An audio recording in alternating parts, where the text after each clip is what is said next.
low-ranking castes lived in a situation of permanent debt dependency.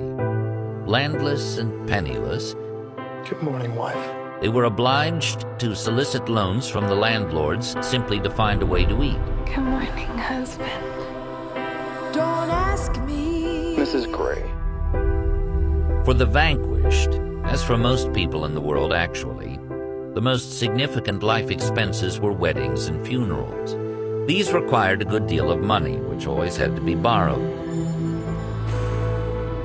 It meant nothing to me before you. Anna Gray's office. In such cases, it was common practice for high-caste moneylenders to demand one of the borrower's daughters as security. I love it. Oh my God. Christian. This is Jim Mateo, the architect.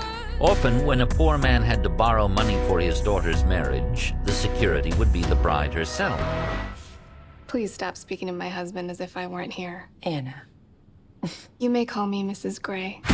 She would be expected to report to the lender's household after her wedding I'll night, pick you up at 5. I might not be done by then. spend a few months there as his concubine, and then, once he grew bored, We're being followed.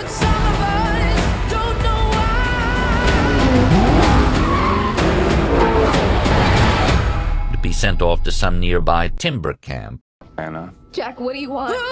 where she would have to spend the next year or two as a prostitute, working off her father's debt. Yes, sir. Christian.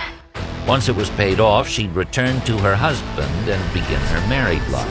I made a vow to love you faithfully. Everyone seemed to feel that this was just the way things were. Did you sleep with her? Of course, it's hard to know what people were saying behind closed doors. For as long as we both shall live. If a group of Maoist rebels were to suddenly seize control of the area and round up the local usurers for trial, we might hear all sorts of views expressed.